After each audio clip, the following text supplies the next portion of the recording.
नमस्कार. संवाद live TV मध्ये आपले मनपूर्वक स्वागत. लोकसभा निवडणुकीच्या महत्त्वाच्या बातम्या पाहण्यासाठी आमच्या YouTube चॅनलला जरूर सबस्क्राइब करा. आता बातमी पाहूयात भाजपच्या जाहीरनाम्याची. 2019च्या लोकसभा निवडणुकीसाठी भाजपने आज आपला जाहीरनामा प्रसिद्ध केला. भाजपकडून संकल्पपत्र असं म्हटल्या गेलेल्या या जाहीरनाम्यामध्ये 75 संकल्प यावेळी भाजपने जनतेसमोर ठेवलेत.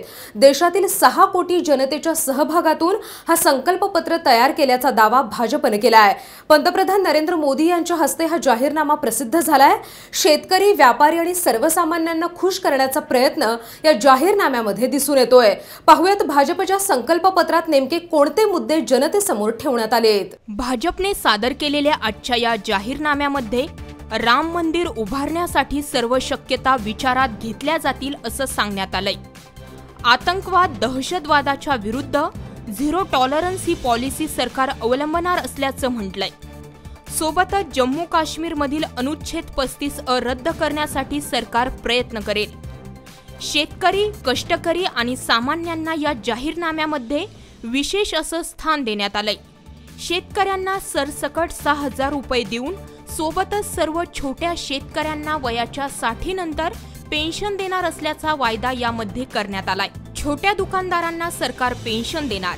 तसेच सत्तेत आल्यावर क्रेडिट कार्डवर मिळणाऱ्या 1 लाखांपर्यंतच्या कृषी कर्जावर 5 वर्षांपर्यंत कोणत्याही व्याजाची आकारणी केली जाणार नाही असंही म्हटलं आहे. सिटिझनशिप विधेयक लागू करणार.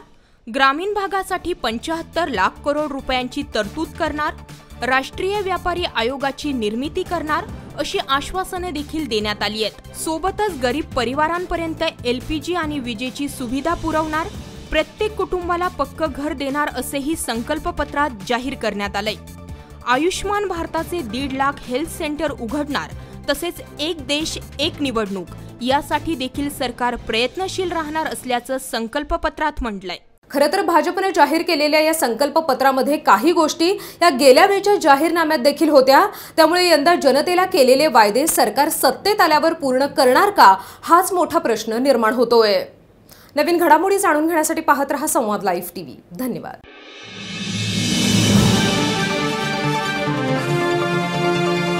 संवाद लाईव्ह टीव्ही, आपला विश्वास, आपलं चॅनल.